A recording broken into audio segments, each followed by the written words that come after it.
మంత్రపాఠः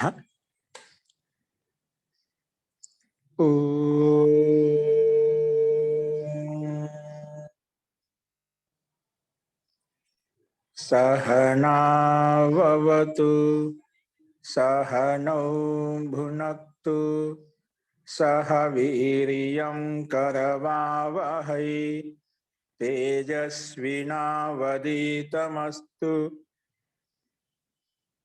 मा विद्विषावहै। ओम शांति शांति शांति।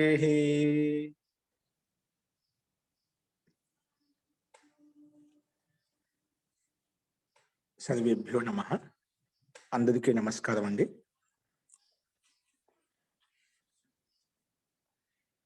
మనము బహువ్రీహి సమాసం చెప్పుకుంటున్నాము।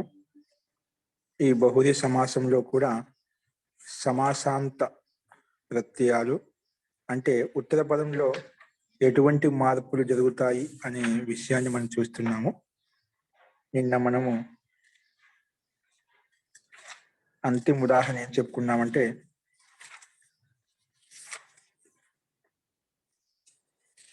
అంతిమ ఉదాహరణ ఏం చెప్పామండి? ఘటోగ్ని చెప్పుకున్నాం సార్। ఘటోగ్ని చెప్పుకున్నామండి।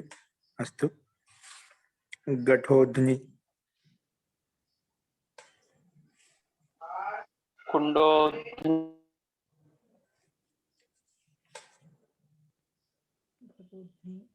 ఓకే ఘటోగ్ని కుండోగ్ని ఈ రెండు ఉదాహరణ చెప్పుకున్నామండి। అస్తు ఇందులోనే ఇంకో కొన్ని బిందువులు ఉన్నాయి రాసుకోండి। ఘటోగ్ని కుండోగ్ని అటువంటి కుండకి సమానంగా పొదుగుంది ఎటువంటి ఆవుకైతే అని అది ఆ రకంగా చెప్పుకున్నాం అర్థము। ఇప్పుడు నెక్స్ట్ బిందు రాసుకోండి।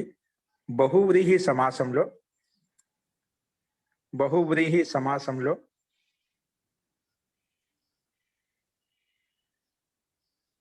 ఉత్తర పదం అనేది ధనుష్ శబ్దం ఉంటే ఉత్తర పదం ధనుస్సు శబ్దం ఉంటే ఉత్తర పదం అనేది ధనుస్సు శబ్దం ఉంటే ఉత్తర పదం ధనుష్ శబ్దం ఉంటే ఆ శబ్దం యొక్క అంతిమ సకారము ఆ శబ్దం యొక్క అంతిమ సకారము ఆ శబ్దం యొక్క అంతిమ సకారము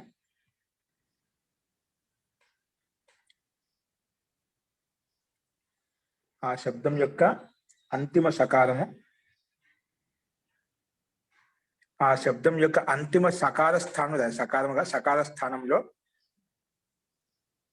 అనంగ ఆదేశం వస్తుంది। షకారమా సకారమా అండి? దంత సకారం అండి, సరస్వతి సకారం సకారం వస్తుంది। సకార స్థానంలో అనంగ ధనుస్సు ఉంది కదా, ధనుష్ శబ్దం నుండి అంతిమ సకారం ఇంకే ధనుష్ శబ్దంలో శంఖంలో సకారం సరస్వతి సకారం అంటే తాళవ్య సకారం, సారీ క్షమ్యత దంత సకారం ఏంటి దంత సకారం ధనుస్సు। ఆ ధనుస్సులో ఉండే అంతిమ సకారానికి తాళవ్య క్షమ్యత అనంగ ఆదేశం వస్తుంది। ఆ దంత సకార స్థానంలో అనంగ ఆదేశం వస్తుంది। ఉత్తర పదం ఏముండాలంటే ధనుష్ శబ్దం ఉంటే ఆ ధనుష్ శబ్దంలో ఉండే అంతిమ సకారం ఏదైతే ఉందో ఆ సకారానికి అనంగ ఆదేశం వస్తుంది। ఓకే అస్తు ఎగ్జాంపుల్ రాసుకోండి। గాంధీవ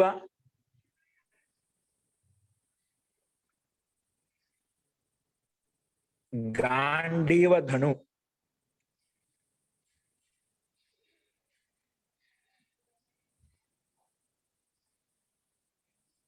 గాంధీవ ధన్వా రాయండి। గాంధీవ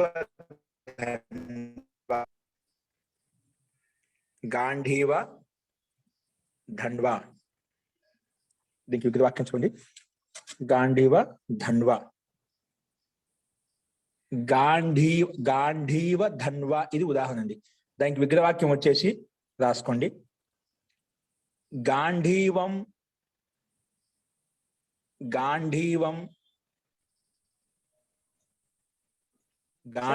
చూడండి ఇక స్లైడ్ మీద గాంధీవం ధను యస్య సహ. గాంధీవం గాంధీవం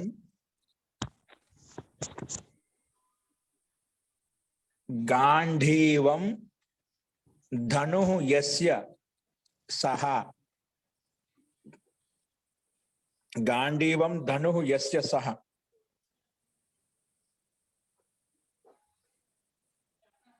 గాంధీవం ధను. గాంధీవం అంటే గాంధీవం ఎవరికి ధనుస్సుగా ఉందో. రోజు గాంధీవం ధనుస్సుగా ఉండేది అర్జునుడికి అనమాట. గాంధీవం ఉంది ఎవరికైతే గాంధీవం ధనుస్సుగా ఉంది, ఎవరికైతే గాంధీవం ధనుస్సుగా ఉంది అటువంటి వ్యక్తి ఎవరు? అర్జునుడు అన్నమాట. గాంధీవం ధను యస్య సహ గాంధీవ ధనుస్సు. గాంధీవ ధనుస్సు అయిపోయినట. ఆ ధనుస్సు స్థానంలోనే అంతిమ సకాలానికి అనంగ తీసుకుంటే గాంధీవ ధనుస్సు ఉంది కదా, మరి చిన్న డాష్ ఇచ్చేసి గాంధీవ ధను అనంగ్. గాంధీవ ధను అనంగ్. ధను అంటూ సాకి అనంగా చేస్తాం. ఆ అనంగికే అనుబంధ లోపం చేస్తే అన్ను మిగులుతుందండి. అందుకే గాంధీవ ధను అన్. గాంధీవ ధను అన్. ఇక్కడ ధనులో ఉండే ఉకారం, అన్లో ఉండే అకారం. ఇక్కడ రెండింటికి మధ్య ఎక్కువ ఎనర్జీ ప్రకారం ఎనసంధి చేసామనుకోండి, ఉకార స్థానంలో వకారం వస్తుంది. అందుకే గాంధీవ ధన్వన్ అయిపోయినమాట. గాంధీవ ధన్వన్ శబ్దం తయారవుతుంది. గాంధీవ ధను ప్లస్ అన్ డాష్ ఇస్తే మొత్తం కలిపితే ఎనసంధి చేసి గాంధీవ ధన్వన్ అయిపోయింది. దాన్నే ప్రథమ విభక్తి ఏకవచనంలో రాసేటప్పటికి గాంధీవ ధన్వా అని అర్థం వస్తుంది. గాంధీవ ధన్వా.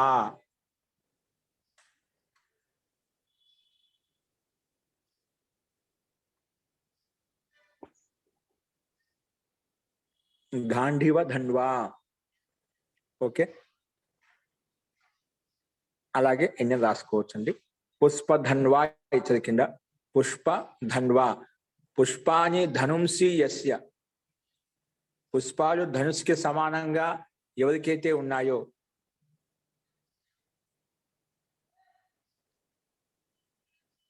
పుష్పాలు ధనుస్కి సమానంగా తేజోవంతంగా ఏ విధంగా ఉన్నాయో అటువంటి వ్యక్తి అంటే ప్రియంగా ఉన్నాయి.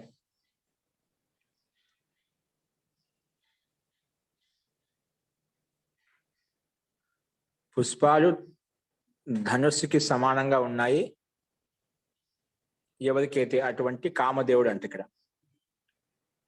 పుష్పాని ధనుంషి యస్య సహ. పుష్ప ధనుస్సు, ఆ ధనుస్సు స్థానంలోనే అనంగ్ వస్తుంది కాబట్టి పుష్పధను అనంగ్. పుష్పధను అనంగ్ మళ్ళీ పుష్పధను అయిపోతుంది. పుష్పధను ప్లస్ అన్.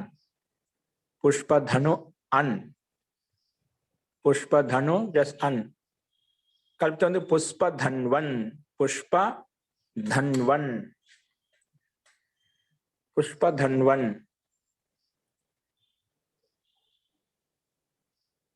మళ్ళీ ఒకసారి చెప్పరండి.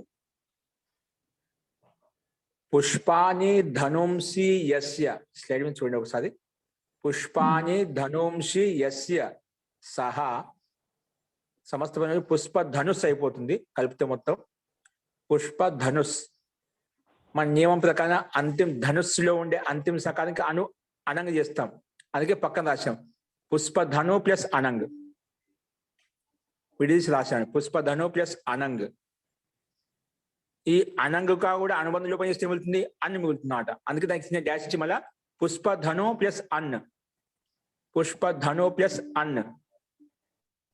పుష్పధను ప్లస్ అన్. పుష్పధను ప్లస్ అన్. ఇప్పుడు పుష్పధను ప్లస్ అన్లో ఏమున్నాయి? ఎన్న సంధి చేస్తాను. రెండింటికి మధ్య ఉకారానికి స్థానంలో వకారం అనాదేశం అయిపోతున్నావు అచ్చు పక్కన ఉంటే. అందుకే పుష్పధన్వన్ అయిపోయింది ఇక్కడ. సేమ్ అదే విధంగా వస్తున్నాం వల్ల పుష్పధన్వా. ప్రథమ భక్తి ఏకవచనం వచ్చేసరికి పుష్పధన్వా. పుష్పధనుస్ ప్లస్ పుష్పధను ప్లస్ అనంగ్ మళ్ళీ చిన్న డాష్ ఇచ్చి పుష్పధను ప్లస్ అన్న మొత్తం కలిపితే పుష్పధన్వన్. మళ్ళీ లాస్ట్ లో డాష్ ఇచ్చి పుష్పధన్వా. అలా వస్తున్నమాట ప్రక్రియ. మహోదయ అది ప్రథమ ఏకవచనం అవుతుందా మహోదయ? ధన్వా ధన్వా ధన్వా పుష్ప ధన్వా ధన్వానో ధన్వాన అలా అది కూడా నిపించంటే అలా తీసుకెళ్తామండి మనం. రాజా రాజానో రాజన అలా తీసుకెళ్తాం కదా అట్లా. అస్తు మహోదయ. ఆత్మను రాజన్న. ఆత్మ ఆత్మానో ఆత్మాన అలా. ఓకేనా? నెక్స్ట్ బిందు రాసుకోండి. ఇప్పుడు ఇది అయిపోయింది. కానీ బహుదీ అదే విషయంలో కొంచెం మార్పు తీసుకొస్తున్నారు చూడండి. కానీ నెక్స్ట్ బిందుకి రాసుకోండి. కానీ అంటే పూర్వ బిందుతో కనెక్టెడ్ ఉందన్నమాట కొంచెం. కానీ బహుదీ సమాసంలో ఉత్తర పదంలో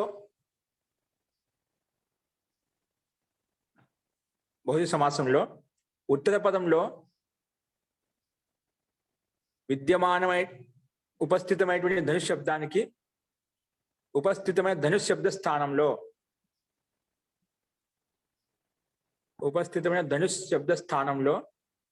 ధనుస్సు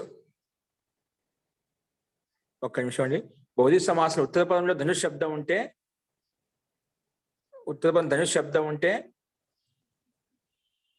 ఆ శబ్దానికి అంతిమ సకార స్థానంలో ఉదయం మళ్ళా చెప్పరా? మళ్ళా మార్పు వచ్చింది అంటే పైన ఉందంటే సేమ్ అదే విధంగా వస్తుంది. కాకపోతే సంధ్యా విషయకం ఉంటే బహుదీ సమాసంలో ఉత్తర పదంలో ధనుష్ శబ్దం ఉంటే ధనుష్ శబ్దం ఉంటే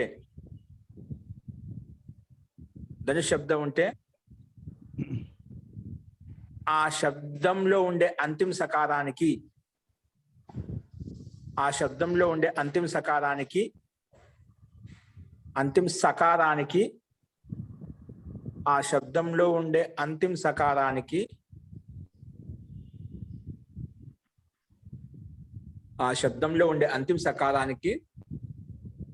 అనంగ ఆదేశం వికల్పంగా వస్తుంది. అనంగ ఆదేశము వికల్పంగా పైన చెప్పిన బిందు అండి వికల్పంగా వస్తుంది. అనంగ ఆదేశం వికల్పంగా వస్తుంది ఒకవేళ సంధ్యా విషయకం ఉంటేనే. కానీ సంధ్యా విషయకం ఉంటేనే, ఓకేనా? సంధ్యా విషయకం ఉంటేనే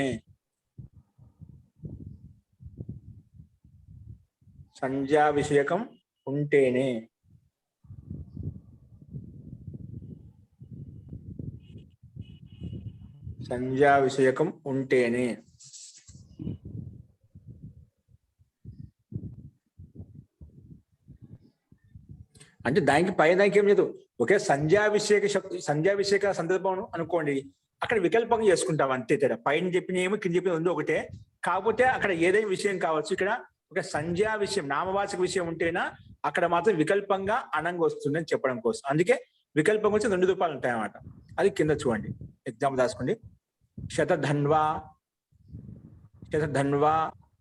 శతధను అలా వస్తాయన్నమాట. శతధన్వా అనంగా ఆదేశం తీసుకొస్తే, అనంగా ఆదేశం రాకపోయింది అనుకోండి శతధను ఆ సకారానికే విసర్గం చేస్తామన్నమాట. శతధను అయిపోతుంది. శతధన్వా శతధను విగ్రహకేశుడు శతం ధనుంసి యస్య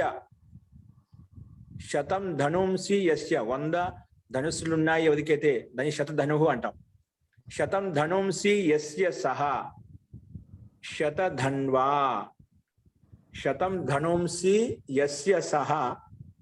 శతధన్వా లేదా శతధను. శతం ధనుంసి యస్య సహ శతధన్వా లేదా శతధను. అదేవిధంగా దృఢధన్వా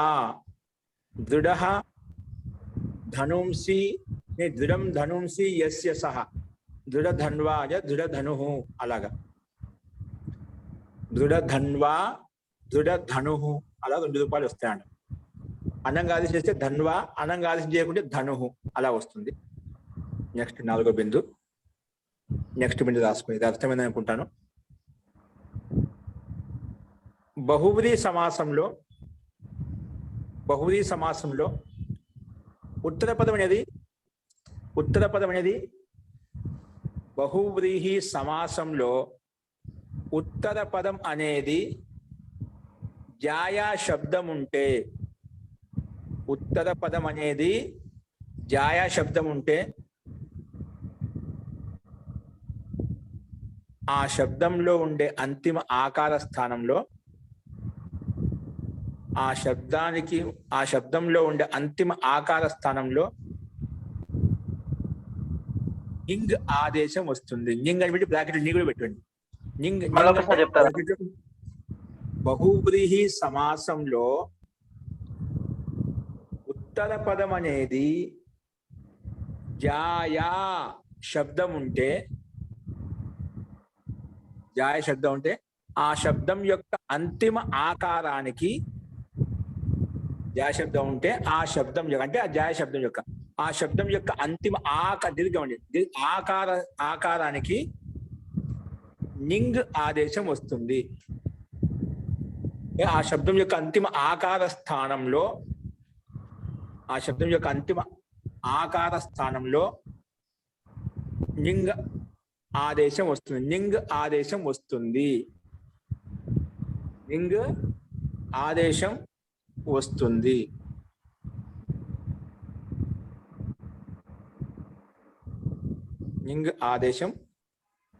వస్తుంది.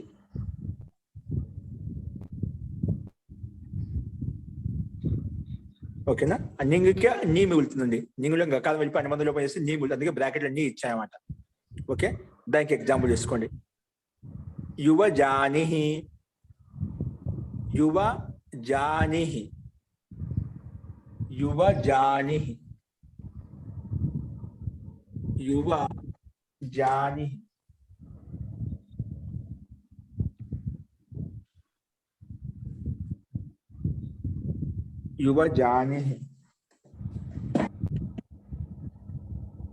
రాసుకోండి.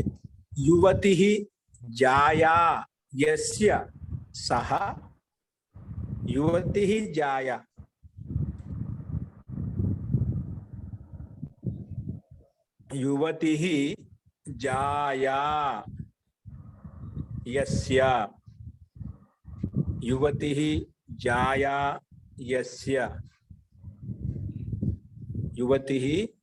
జాయా యస్య సహ డాష్ ఇచ్చేసి యువతి జాయా ఉంది. యువతి జాయ అంటే ఇక్కడ మూల శబ్దం పట్టుకున్నాం. యువతి జాయా పూర్వ పదంలో ఉంది చెప్పాం కదా. పూర్వ పదంలో బహుళ సమాసంలో ఉత్తర పదం జాయ శబ్దం ఉంటే పూర్వ పదం ఏముండాలి చెప్పలేదు. ఉత్తర పదం ఉండాలి, జాయ శబ్దం ఉండాలని చెప్పాడు. ఉత్తర పదం జాయ శబ్దం ఉంది కదా, యువతి జాయా శబ్దం ఉంది ఉత్తర పదంలో. కాబట్టి ఉత్తర జాయ శబ్దం ఉంటే ఆ జాయ శబ్దం ఉండే అంతిమ ఆకారానికి ఏమొస్తుంది? నింగ్ వస్తుంది అని చెప్పి ఆ నింగ్ వస్తే నింగ్ వస్తుందన్నమాట. ఓకేనా? అది చూపించామట. అదే ఇక్కడ చూపించింది కదా. యువతి జాయా ఎస్ డాష్ దాని యువన్ జాయా యువతి శబ్దానికి మూల శబ్దం యువన్ వస్తుంది. యువన్ జాయా ఆ జాయా శబ్ద స్థానంలో మళ్ళీ అవుతుంది ఆకారం చేసేది యువన్ జాయ్ అయిపోతుంది. యువన్ జాయ్ జాయాలో అంతిమ ఆకారం యా హలంతా వస్తుంది. యువన్ జాయ్ ప్లస్ నింగ్ వచ్చింది కదా, ప్లస్ నింగ్ వస్తున్నాడు.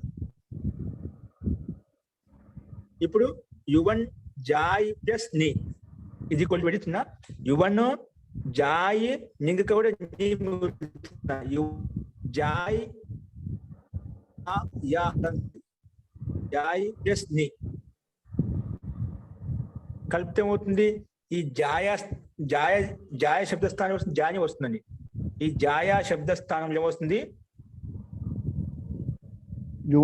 వ్యోధవళి ప్రకారంగా లోపో వ్యోధవళి ప్రకారంగా ఆ జాయిలో ఉండే యకారం వెళ్ళిపోతుంది.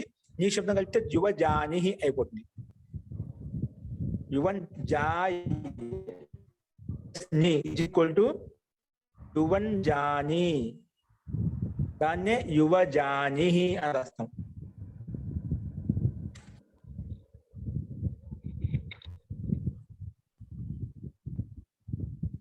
గురుగారు ఏ సూత్రం ప్రకారంగా పోతుంది? లోపో వ్యోరు వలి అని సూత్రం ప్రకారం యకారం వెళ్ళిపోతుంది. లోపో వ్యోరు వలి.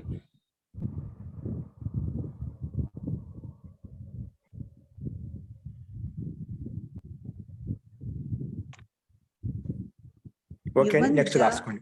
ఇది అర్థమేనండి. యువన్ జా సరే ఇంకోసారి మళ్ళీ చెప్పరా? యువన్ జాయ్ నింగ్ తర్వాత యువన్ జాయ్ నింగ్, ఆ నింగ్ కి అనుమతి లోపల నీ మూలుతుంది కదా, మళ్ళీ రాయండి యువన్ జాయ్ ని, యువన్ జాయ్ ని, యువన్ జాయ్ ని.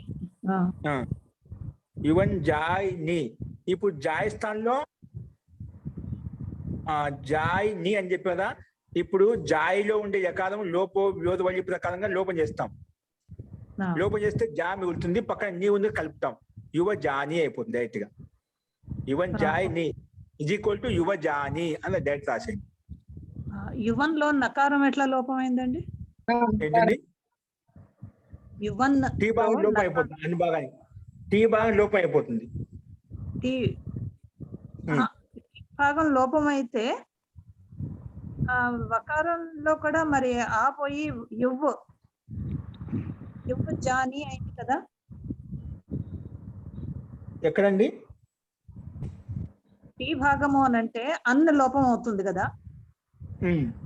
నేను టీ అంతిమ నకారానికి లోపం, టీ భాగం కాదు. మనం యువన్ లో అంతిమ నలోపహ ప్రాతిపదికాంత కింద ఇచ్చాడు, నకారక లోపం అయిపోతుంది, నలోపహ ప్రాతిపదికాంతస్య అయిపోతుంది. నలోపహ ప్రాతిపదికాంతస్య, ఇక్కడ చూడండి, ఇక్కడ ఇచ్చారు మనకు నలోపహ ప్రాతిపదికాంతస్య అనే సూత్రం ప్రకారంగా నకారం వెళ్ళిపోతుందండి. ఓకేనా? అప్పుడు యువ జాని అలా వచ్చేస్తుంది మనకు. ఓకేనా? ఇక్కడ చూడండి, పైన ఇచ్చారు కావాలంటే. జాయ్ నింగ్ యువన్ జాయ్ ని కలిపితే యువన్ జాని, యువన్ జాని నకారం లోపం చేస్తే నలోపహ ప్రాతిపదికాంతస్య ప్రకారంగా యువ జాని అలా వస్తుందండి. పైన చూడండి, సబ్స్క్రై అన్నిటికీ పైన స్లైడ్ కి పైన యువ జాని ఇక్కడ చూడండి, యువ జాని. ఓకేనా? అంటే ఎవరి యొక్క భార్య అంటే ఎవరికైతే యువ పత్ని ఉందో, యువ భార్య, యువతి భార్య ఉందో అటువంటి వ్యక్తిని యువ జానిహి అంటాం. జాయ శబ్దమే జానిగా మారిపోయింది. జాయా శబ్దము, జాయ అంటే లోకం ప్రసిద్ధం, జాయ స్త్రీ, అటువంటి స్త్రీ జాయ అంటే పత్ని అని వస్తుంది అన్నమాట. ఆ జాయ శబ్దంలో జానిగా మారిపోయింది, యువ జానిహి అంటే యువ స్త్రీ, యువ పత్ని అని అర్థం. అలాగే ఎన్నో రాసుకోవచ్చు. ఏంటండి? జానకి జాని అలా అనొచ్చా మహోదయ? సీతా జానకి సీతా జానకి జాని, సీతా జాని అటువంటి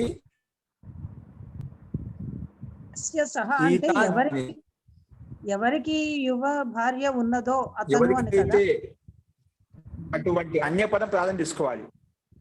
జానికి జాని భార్యగా ఉంది ఎవరికైతే, అక్కడ జానికి జాని అలా అన్య పదం తీసుకోవాలి.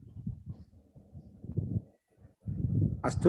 ఇక్కడ చూడండి మళ్ళా సీతా జాని,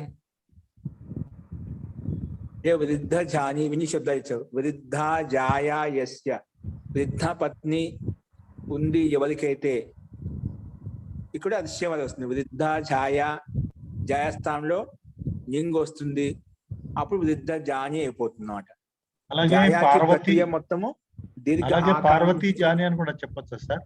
పార్వతీ జాని, పార్వతి ఎవరికైతే, ఏ శివుడికైతే.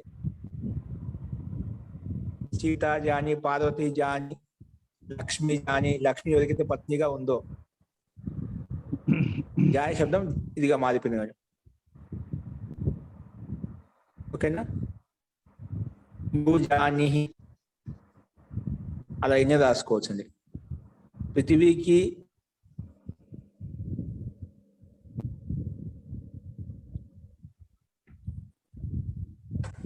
పృథివీ జాయ యస్య సహ, పృథివీ జాయ పత్నిగా ఉంది అంటే పృథివీ భారంగా జాయ అంటే ఆ రకంగా మోస్తుంది కాబట్టి, బదులు మోస్తుంది కాబట్టి. భూజాని అంటే అటువంటి రాజు, అంటే ఈ రాజు అయితే ఈ భూమండలానికి భూమిని మీద రాజ్యం చేస్తున్నాడు, భూమి మీద అధికారం చేస్తున్నాడు అంటే రాజ్య పరిపాలన చేస్తున్నామాట. గురుగారు ఇక్కడ వృద్ధా భూజాని జాయ అంటే చెప్పేస్తాం.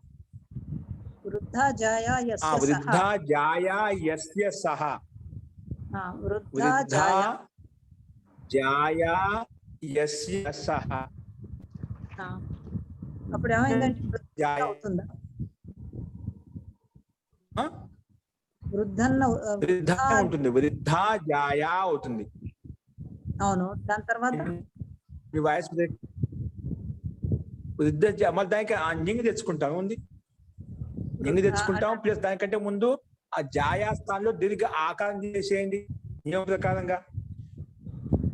దీర్ఘ ఆకారం జాయాలో ఉండే దీర్ఘ ఆకారించి జాయ్ మొలుతుంది, వృద్ధ జాయ్, వృద్ధ జాయ్.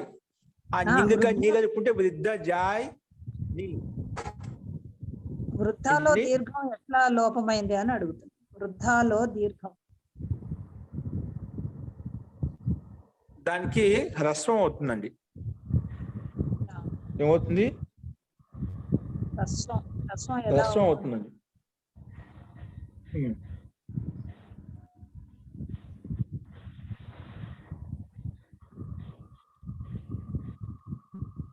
చెప్తా అండి, రాసుకోండి. ఉపమానాచ్చ అల్పాఖ్యాయ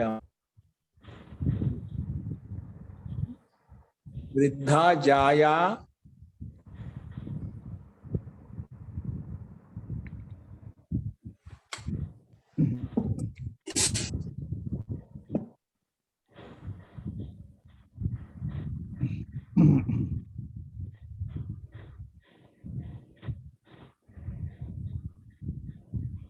जी రాసుకోండి. వృద్ధా జాయ యశ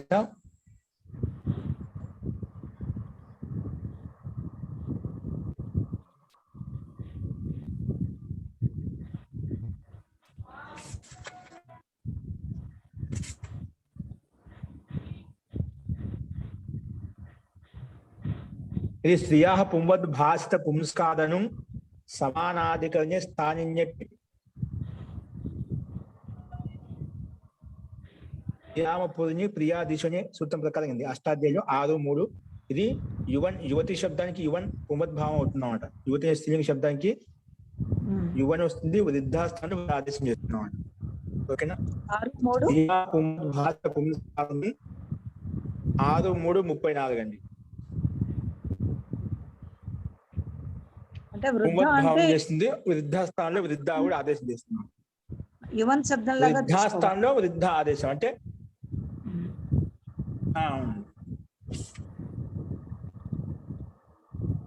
యువతి శబ్దానికి ఏదైతే యువన్ వస్తుందో వృద్ధా కాబట్టి వృద్ధ అవుతున్నాడు. వృద్ధ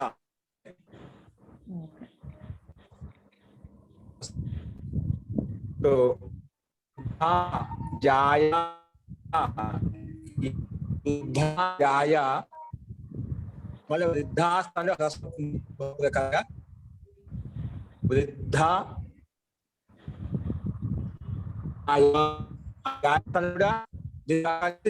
వాయిస్ బ్రేక్ అవుతుంది. మహోదయ వాయిస్ బ్రేక్ అవుతుంది. జాయా జీ ఇప్పుడు వస్తుందండి. అవునండి. వృద్ధ జాయ్, జాయ్ జాయ్ శబ్దానికి దీర్ఘ ఆకారాన్ని తీసివేయడము, మళ్ళా నీ ప్రతి తీసుకురావడము, నీ వచ్చిన తర్వాత మళ్ళీ ఎకారాన్ని లోపం చేయడము, అంత ప్రక్రియ సామాన్యంగా ఉంటుందండి. ఓకేనా? వృద్ధ జాయ్ మళ్ళీ నీ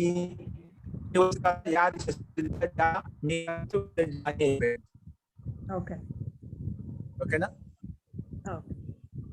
అంటే అటువంటి పత్ని ఎవరైతే పత్ని వృద్ధ వృద్ధ పత్ని అటువంటి ఉన్నదో వ్యక్తి అటువంటి పురుషుడు వృద్ధ వృద్ధ పత్ని అస్తు అస్తు సీతా మహోదయ జాని మీరు చెప్పింది. ఇది సూత్రం నెంబర్ ఎంత చెప్పారండి? జీ చెప్పండి. సూత్రం నెంబర్ స్త్రీయా 6:3:34 6:3:34 అండి. 33 33 అది సంఖ్య 34 33 ఒక్కోసారి బై మిస్టేక్ ఉంటుంది. 33 సరే అండి. ఒక్కోసారి అలాగే, పొరపాటున అలాగే. గుర్తు పెట్టుకుని సంఖ్య ఒకసారి సంఖ్య దీంట్లో బై మిస్టేక్ పొరపాటు ఉంటుందండి. కానీ మనము దానికి వెనక ముందు చూస్తే కనిపిస్తుందండి. మనకు అలాగే మహోదయ. వెనక ముందు చూస్తే కనిపిస్తున్నట్లా మీరు గుర్తు పెట్టుకుని చెప్పండి. వెనక ముందు ఉంటుంది. ఒకసారి ఆ 3-2 అన్నా అనుకోండి, ఆ 3-2 స్థానంలో మనకు ఎక్కడైతే 2-3 రాల్సింది 3-2 అంటే అక్కడ మనం ఆ సంఖ్య తీసుకుంటే ఒకసారి కనిపిస్తుంది అన్నమాట. వస్తు ఆచార్య మరి ఇక్కడ యకారం లోపం కదా ఆచార్య, హలంత యకారం హలంత యకారం లోపం అవుతుంది. అందుకే జాని ఎలా ఆ? సూత్రం ఏంటి ఆచార్య? లోపో వ్యోధ వలి ఆ సూత్రంతోనే ఇది కూడా ఓకే. అది కూడా దాంట్లో అవుతుంది. ఆయన కూడా ఎక్కడ జాని శబ్దం అక్కడ కూడా అంతే చేశాం కదా, ఇక్కడ అంతే. ఓకే మహోదయ 6:3:33 పితరా మాతరా చ ఛందసి అదేనండి సూత్రం. అది కాదు, స్త్రీయా పుంబత్ భాష పుంస్కారం చెప్పాను. సూత్రం అది వచ్చిందండి అష్టాధ్యాయులో ఆ నెంబర్ కొడితే. స్త్రీయా పుంబత్ భాష రాలేదా? 6:3:34 రాలేదండి, ఈ నెంబర్ వచ్చింది నాకు. మహోదయ పుస్తకంలో అదే ఉంది మహోదయ. 189 పుస్తకం పేజ్ నెంబర్. చూడండి, పుస్తకం నాకు లేదండి, ఇది నేను లేదు అష్టాధ్యాయులో పుస్తకంలో 189 ఇదే ఉంది. పుంవద్భావ ప్రకరణ. మీరే పుస్తకం చూస్తున్నారు? అష్టాధ్యాయ చూశాను సార్. తృతీయ పాదం మహోదయ, అష్టాధ్యాయ తృతీయ పాదం. తృతీయ పాదం 6వ అధ్యాయం 3వ పాదము 33 సూత్రం కరెక్ట్ గా 189 పేజ్ నెంబర్ మహోదయ. సూత్ర నెంబర్ ఎంత అండి? 6:3:33. 6:3:33 చూస్తాను. అష్టాధ్యాయులో వేరే వచ్చింది. పుస్తకంలో ఉందండి 189 పేజ్ నెంబర్. ఒక్క నిమిషం అండి. 6:3:33 అంటే ఏంటి? 6వ అధ్యాయము, 6వ అధ్యాయంలో 3వ పాదము, ఆ 3వ పాదంలో 33వ సూత్రము. అలా అర్థం చేసుకోవాలండి. 189 పేజ్ నెంబర్ మహోదయ. పేజ్ నెంబర్ చెప్పారు చూడండి. 189 189 జీ. అలాగే ఎన్యం తీసుకోండి. సీతా జాని, లక్ష్మీ జాని, భూ జాని, పార్వతీ జాయ యస్య సహ పార్వతీ జానిహి, లక్ష్మీ జాయ యస్య సహ లక్ష్మీ జానిహి, సీతా జాయ యస్య సహ సీతా జాని. ఎవరు? రామచంద్ర, శివ. లక్ష్మీ ఎవరికి పత్ని? విష్ణుకి పత్ని విష్ణు. అలాగా. ఓకే, నెక్స్ట్ బిందు రాసుకోండి. నెక్స్ట్ బిందు రాసుకోండి. స్పష్టమైన జీ. ఇంకా సందేహం ఉందండి? 6:3:34 సార్ చూశాను. అది అష్టాధ్యాయులో ఉంది. 34 ఇచ్చాడు. 34 ఉంది. బహువ్రీహి సమాసంలో నెక్స్ట్ బిందు రాసుకోండి. బహువ్రీహి సమాసంలో పూర్వపదం, బహువ్రీహి సమాసంలో పూర్వపదం అనేది ఉత్, కామా, ఊతి, కామా. బహువ్రీహి సమాసంలో పూర్వపదం అనేది ఎలా ఉండాలి? ఉత్, కామా, ఊతి, కామా, సు, కామా, సురభి, సురభి. ఈ శబ్దాలు ఉండాలంటే బౌద్ధ సమాసంలో పూర్వపదం ఎలా ఉండాలి? సు శబ్దం అని ఉండాలి, కూతి శబ్దం అని ఉండాలి, సు గాని సురభి కాని ఈ శబ్దాలు ఉంటే, ఇంకా ఉత్తర పదం అనేది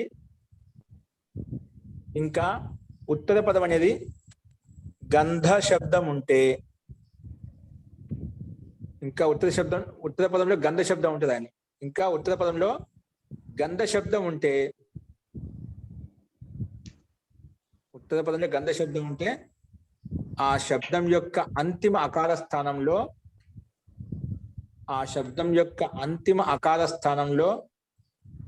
ఈ ఆదేశం వస్తుంది. ఇత్ ఆదేశంగా వస్తుంది. ఇత్ అంటే ఈ ఆదేశం, తకారం లోపిస్తుంది, ఇత్ ఆదేశం వస్తుంది అంటే ఈ ఆదేశం వస్తుంది. ఇత్ స్థానం ఈ మిగులుతుంది. మళ్ళా చెప్పరా, గంధ శబ్దం ఉంటే, గంధ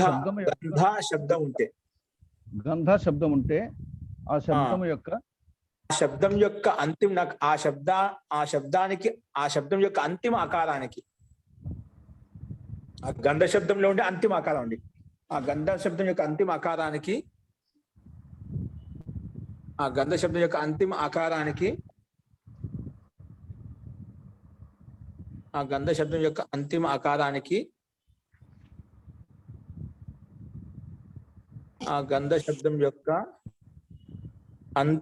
ఆకారానికి, ఏమొస్తుంది? ఆ గంధ శబ్దం యొక్క అంతిమ ఆకారానికి ఇత్ ఆదేశం వస్తుంది. ఇత్ అంటే ఈ ఆదేశం వస్తుంది. ఇత్ స్థానం ఈ వస్తుంది. ఇత్ ఆదేశం వస్తుంది. ఇత్ అన్నప్పుడు పక్కనే ఇత్ రాసిన వెంటనే దాని పక్క ఈ కూడా పెట్టేయండి. అంటే ఇత్ స్థానం ఈ వస్తుంది కానీ ఇత్ ఆదేశం వస్తుంది అంటే ఈ ఆదేశం వస్తుంది. ఓకే, ఎగ్జాంపుల్ రాసుకోండి.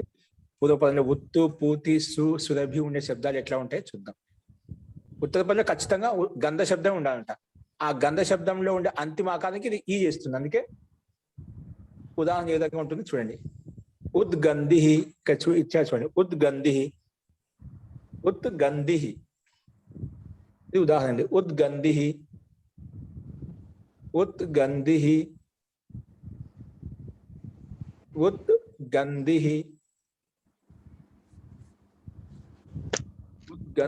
ఉద్గంధి అంటే ఉత్తు అనేది టకారం దకారంగా మారిపోతుంది. అందుకే ఉద్గంధి ఇచ్చాడు ఇక్కడ. ఉద్గంధి ఏంటి? విగ్రహవాక్యము రాసిన ఉత్క్రాంత గంధ యస్మాత్. ఉత్క్రాంత గంధ యస్మాత్ అంటే ఇంట్లో వంటలు చేస్తుంటే ఒక్కోసారి ఆ గంధం అనేది ఏ పదార్థం చేసినా ఆ పదార్థం యొక్క ఆ సుగంధం అంతా కూడా మరి బయటికి వస్తుంటుందండి. ఉత్క్రాంత గంధ యస్మాత్ పదార్థాత్, యస్మాత్ వ్యంజనాత్. ఉత్క్రాంత ఏంటి? ఉత్క్రాంత బయటకు వస్తుందంట. ఈరోజు గుమగుమలాడుతున్న వంటలు అని చెప్తూ అంటుంటాం. ఆ సుగంధాన్ని బట్టి చెప్తుంటాం అంట. ఉత్క్రాంత గంధ యస్మాత్ సహ, దాన్ని ఏమంటాం? ఉద్గంధ. ఉత్క్రాంత శబ్దాన్ని ఉత్తరం పెట్టుకున్నాం మూల శబ్దము, ప్లస్ గంధ శబ్దంలో గంధ పెట్టుకున్నాం. ఇప్పుడు మనం చూపించాలి. ఎందుకంటే ఆ శబ్దంలో ఏ శబ్దం గంధ శబ్దానికి అంతిమ అకారానికి ఏం చేయాలి? అకార స్థానం ఇకారం పెట్టేస్తాం. అందుకే ఉద్గంధ ప్లస్ ఇత్, ఉద్గంధ ప్లస్ ఇత్.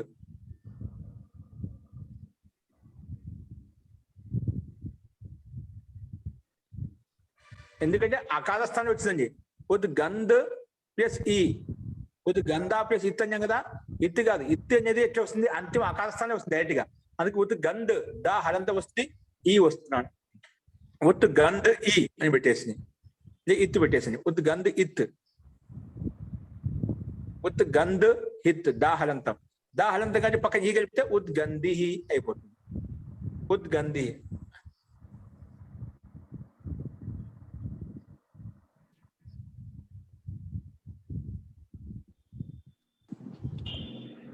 అంటే ఎక్కడి నుంచి అయితే ఏ పదార్థం గంధం వెళ్ళిపోయిందో అటు తీసుకోండి. ఉద్గంధి అంటే ఉత్పన్నం అవుతుంది కాకుండా ఎక్కడ గంధం తొలగిపోయిందో, గంధం అంతా వెళ్ళిపోయిందో అని ఉద్గంధి అంటాం.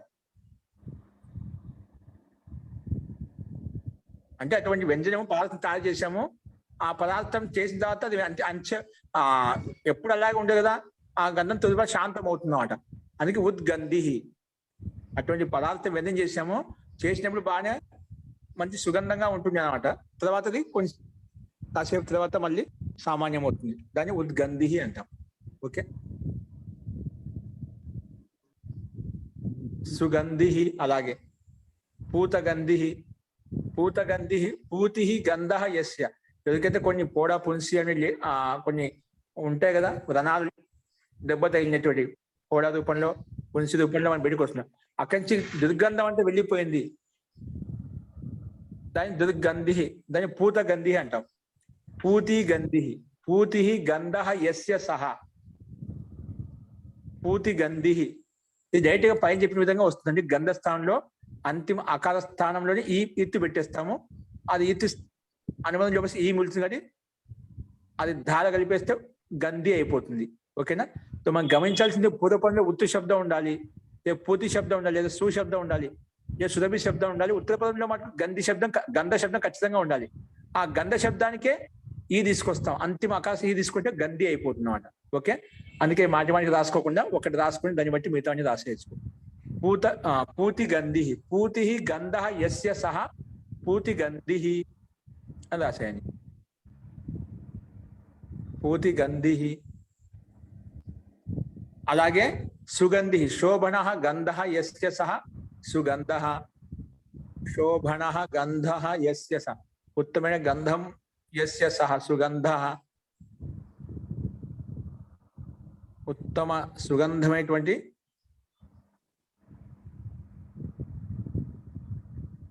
పదార్థం వ్యంజనం ఏదైతే ఉందో దాన్ని సుగంధ అంటాం. శోభన గంధ యస్య సహ సుగంధ. శోభన గంధ యస్య సహ సుగంధ. నెక్స్ట్ సురభి గంధి. నేను శోభన గంధ యస్య సహ సుగంధి. సమస్త వ్యవస్థ సుగంధి. ఎందుకు గంధస్థానంలో గంధి ఆదేశం అవుతుంది. గంధస్థానంలో అంతిమ ఆకారం ఈ కాలం చేస్తే గంధి అయిపోతుంది. శోభన గంధ. శోభన ఉత్తమమైన గంధం ఉంది ఏ పదార్థానికి అయితే సుగంధి అంటామాట. అదేవిధంగా సురభి గంధి. సురభి గంధి అంటే సురభి గంధ యస్య సహ సురభి గంధ యస్య తత్ అంటే పుష్పం అన్నమాట. సురభి గంధ యస్య తత్ తత్ తత్ పుష్పం అన్నమాట. సురభి గంధ యస్య తత్ సురభి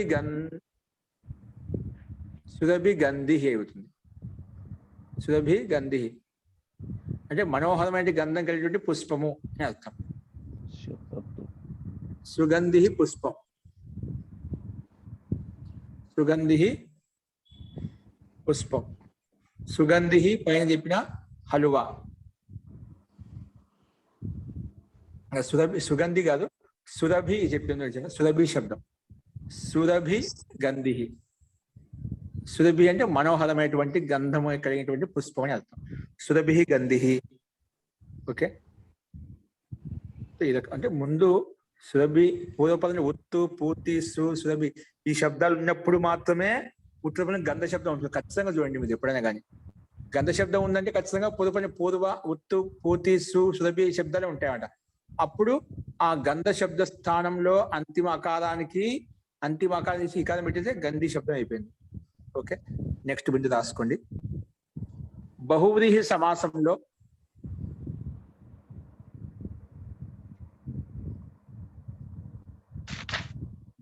సమాసంలో నెక్స్ట్ బిందు ఉత్తర పదం గంధ శబ్దం ఉంటే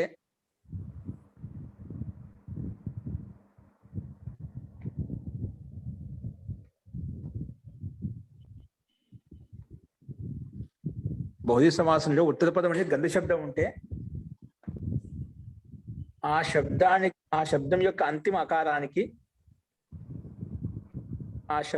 యొక్క అంతిమ అకారానికి ఇత్ ఆదేశం వస్తుంది. ఇత్ అంటే ఈ మిగులుతున్నాను. ఇత్ ఆదేశం వస్తుంది. ఇత్ స్థానం వెళ్తే ఈ మిగులుతుంది. గుర్తుపెట్టుకోండి. ఇత్ ఆదేశం వస్తుంది, ఈ మిగులుతుంది. ఇత్ ఆదేశం వస్తుంది. కానీ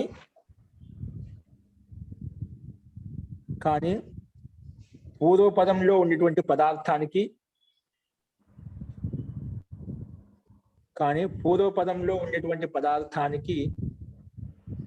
కానీ పూర్వపదంలో ఉన్నటువంటి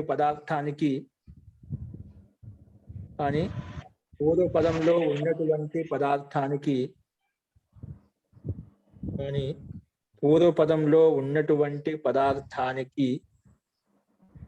మహోదయ ఒకసారి చెప్పరా మళ్ళీ కొద్దిగా పోయింది మధ్యలో. అల్పత్వం ఉంటే బహుదీ సమాసంలో అంటే పైన చెప్పిన బిందు అని ఇక్కడ రిపీట్ అవుతుంది.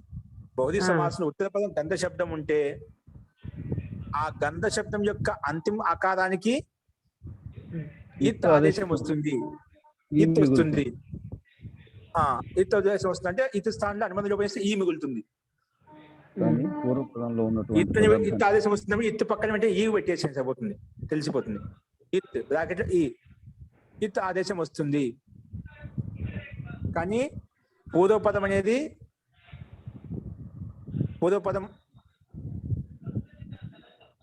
పూర్వపదంలో ఉండే పదార్థానికి అల్పత చెప్పే సందర్భంలో, అల్పత్వం చెప్పే సందర్భంలో పూర్వపదంలో ఉండే పదార్థానికి తక్కువ అని చెప్పే అర్థంలో, పూర్వపదంలో ఉండే పదానికి లేదా పూర్వపదంలో ఉండే పదార్థానికి తక్కువ అనే చెప్పే అర్థంలో, తక్కువ అని చెప్పండి, తక్కువ ఉందని చెప్పే అర్థంలో అదేంటో చూద్దాం. చూడండి, సుగంధి భోజనం. సుగంధి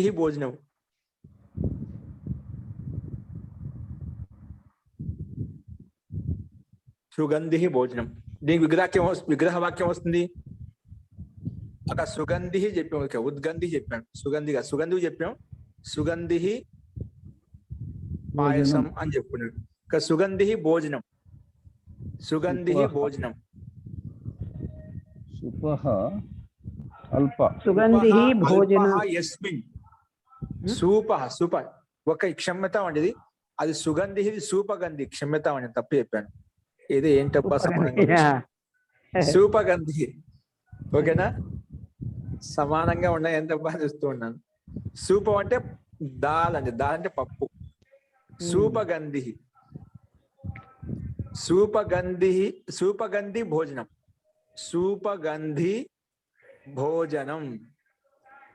సూపః అల్పః యస్మిన్. పప్పు అల్పంగా ఉంది, తక్కువగా ఉంది. యస్మిన్ ఎందులో అయితే, ఏ పాత్రలో అయితే ఏదైనా తీసుకోవచ్చు. సూపః అల్పః యస్మిన్ తత్ సూపగంధ. తత్ ఏమవుతుంది? సూపగంధ. ఇప్పుడు ఆ గంధ వచ్చిన డాష్ ఆ గంధ స్థానం ఏమొస్తుంది మనకు? అంతిమ అకార స్థానం ఈకారం వస్తుంది అన్నమాట. అందుకే దాని కింద డాష్ సూపగంధ్ ఈ దా హలంతో అయిపోతుంది కదా, అంతిమ అకార స్థానం ఈ పెట్టేసాం. అందుకే సూపగంధ్ ఈ. ఇటుక ఈ మీరు డైరెక్ట్ రాసేసాను. ఇటుక ఈ కలిపితే ఏమవుతుంది? సూపగంధి అయిపోయింది. అటువంటి భోజనము ఎందులో అయితే తక్కువ కందిపప్పు ఉందో, కొన్ని ఇంట్లో మనం ఏదైనా పప్పు చేసిన దాంట్లో వేయాల్సిన పదార్థాలు కొంచెం తక్కువ ఎక్కువగా ఉంటాయి కదా ఒక్కోసారి. అటువంటి భోజనము ఎందులో అయితే తక్కువ పప్పు ఉందో. సూపగంధి భోజనం. అన్ని బాగున్నాయండి, కానీ సూపం తక్కువగా ఉంది అని ఒకసారి అంటుంటాం కదా. సూపగంధి భోజనం. అటువంటి భోజనము ఎక్కడైతే సూపం తక్కువగా ఉందో, అంటే పప్పు తక్కువగా ఉంది, మిగతా అన్ని పర్యాప్తంగా ఉన్నాయంట, కానీ సూపం తక్కువ అయిపోయిందంట. సూపగంధి భోజనం. ఈ లోకంలో ఇటువంటి వ్యవహారాన్ని మనం వాడుతూ ఉంటామండి. అన్ని బాగున్నాయండి, ఇది కొంచెం తక్కువ అయిపోయింది. ఓకే అండి. ఏంటండి సూపగంధి అంటే దీర్ఘ ఈకారం అండి? హ్రస్వం వస్తుంది, దీర్ఘం రాదు. హ్రస్వం వస్తుంది పైన చెప్పిన విధంగా. సూర్య దీర్ఘం. సూపగంధి భోజనం. దీర్ఘం వస్తుంది. మీది ఏమడి కదా? నాకు తెలిసి ధీ. సూపగంధి ధీ అడిగదా, సు అడిగదా? కాదు, ధీకే ఇకారమా ఈకారమా అన్నాను. హ్రస్వీకారం అండి, ఈకారం. హ్రస్వీకారం. ఓకేనా. ఓకే. నెక్స్ట్ ఘృత గంధి శాకం. ఘృత గంధి శాకం అటువంటి శాకం, అటువంటి కూర ఎందులో అయితే ఘృతం తక్కువగా ఉందో, నెయ్యి తక్కువగా ఉందో, అప్పట్లో ఇప్పుడు నూనెలు పోస్తున్నాం కానీ ఇప్పుడు రిఫైన్డ్ అని చెప్పి ఏదో సన్ఫ్లవర్ ఆయిల్ అని చెప్పి తీసుకుంటున్నాం కానీ అప్పట్లో ఎక్కువగా నెయ్యితో వాడుకునే వాళ్ళండి. మా ఇంట్లో తాలింపు ఏదైతే ఇస్తామో అవి నెయ్యితో ఎక్కువ వాడుకునే వాళ్ళు. ఇప్పుడు ఆ నెయ్యి లేదు, ఆ పని చేసే వాళ్ళు లేదు, కష్టపడే వాళ్ళు లేదు. ఏదైతే అర్థమవుతుందో బయట అదే కొంటున్నాం, మనం బలవంతంగా తింటున్నాం. అస్తు. ఘృత గంధి శాకం అంటే ఘృతం అల్పం యస్మిన్ తత్ శాకం. అటువంటి శాకం, అటువంటి కూర, ఏ కూర అయితే ఘృతం తక్కువగా ఉందో. చూడు, అల్పం అల్పవాచన ఏంటి? పుదపదం ఏం వస్తుంది మనకు? పుదపదం యొక్క అర్థం ఎలా ఉండాలి? అల్పం అనే అర్థం.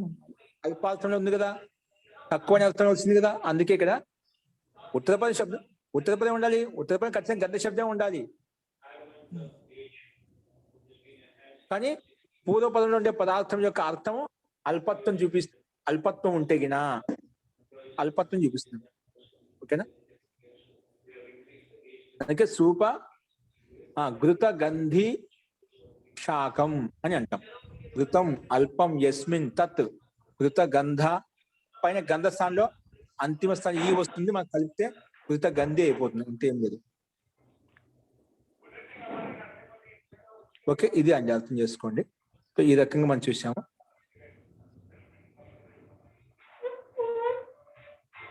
వస్తు అండి, ఈ రకంగా మనం చూసామండి. ఒక బిందు ఉంది, ఆ బిందు మనం రేపు చెప్పుకుందామండి. ఇది ఒక్క పని చేయండి, ఇది ఒక్కటి పాయింట్ రాసుకోండి. ఇది ఒక్క బిందు రాసుకోండి. ఉదాహరణ రాసుకుందాం. బహుళీ సమాసంలో సార్ ఇక్కడ మరి అల్పము అంటే గంధము అనే చోట అల్పము అనే అర్థం వస్తుందా సార్? అంటే వాసన అని రావట్లేదా? పూర్వ పదంలో అల్పం అనే అర్థం వస్తుంది. సూపకి మన విగ్రహానికి రాలేదు, సంపూర్ణ సమస్త పదం ద్వారా సూపగంధి. విగ్రహాక్యం అని చెప్పాము. అల్పాంలో ఆ గంధ శబ్దం ఉన్నప్పుడు అది అల్పమైనప్పుడు అది వస్తున్నాం అన్నమాట. పైన ఏం చెప్పాం మనం? సుగంధాలు చెప్పాం. ఇక్కడ ఏమంటున్నాం? అల్పాలు చెప్పుకుంటున్నాం. శబ్దం అదినప్పటికీ కూడా పైన సుగంధాలతో ఇచ్చింది, ఇక్కడేమో అదే గంధి శబ్దం కూడా సేమ్ అదే విధంగా వచ్చింది. కానీ అల్పార్థం విగ్రహాక్యం చెప్పినప్పుడు అది అర్థం మారిపోయింది అన్నమాట. గంధార్థం కాకుండా అల్పార్థంలో వచ్చింది అన్నమాట. తక్కువ చేసే అర్థం, తక్కువ అని చెప్పే అర్థంలో వచ్చింది. విగ్రహాక్యం బట్టి మనకు అర్థం మార్పు వచ్చిందండి. సూపః అల్పః యస్మిన్ తత్.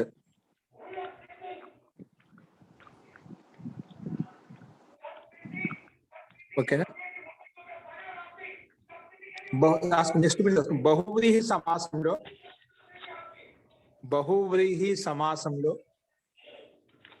ఉపమాన వాచక శబ్దం ఉంటే, బహువ్రీహి సమాసంలో ఉపమానవాచక శబ్దం ఉంటే, ఉపమానవాచి శబ్దం ఉంటే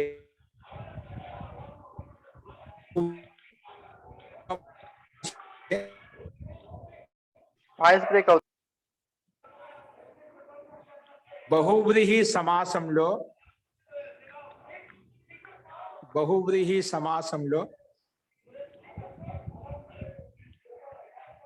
ఉత్తర పద బహువ్రీహి సమాసంలో పూర్వపదం అనేది ఉపమానవాచి శబ్దం ఉంటే, పూర్వపదం అంటే ఉపమానవాచి శబ్దం ఉంటే, మరియు ఉత్తర పదం అనేది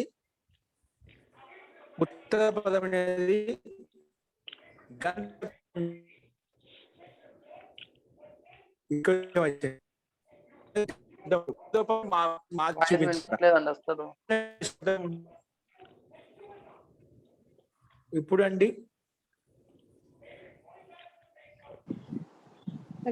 బహువ్రీహి సమాసంలో పూర్వపదము ఉపమానవాచి శబ్దం ఉండాలి.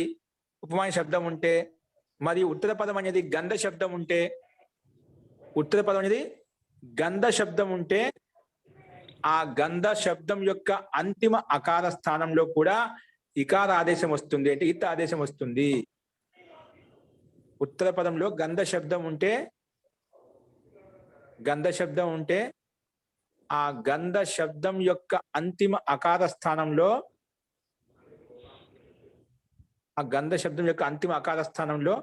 ఇకార ఆదేశం వస్తుంది. ఇకార ఆదేశం వస్తుంది అని ఇక్కడ చెప్పుకున్నామండి. ఓకేనా? పూర్వపదంలో ఉపమానవాచి శబ్దం ఉండాలంటే ఉత్తరపదం గంధ శబ్దం సేమ్ అండి. ముందు చెప్పిన నియమానుసారంగానే ఉంది. ఉత్తరపదం గంధ శబ్దం ఉంటే ఆ గంధ శబ్దం యొక్క అంతిమ అకారానికి ఇకార ఆదేశం వస్తుంది, అంటే ఇత ఆదేశం వస్తుంది. అదేంటో ఉదాహరణ మరి రేపు చూద్దామండి. అస్తు.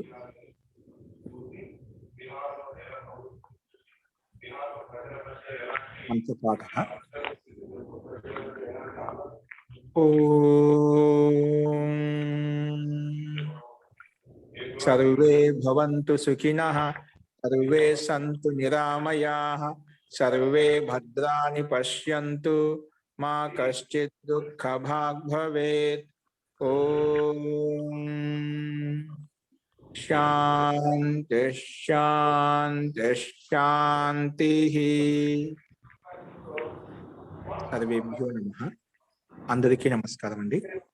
నమస్తే మహోదయ. ధన్యవాదాలు. మహోదయ. ధన్యవాదాలు గురుజీ. ధన్యవాదాలు.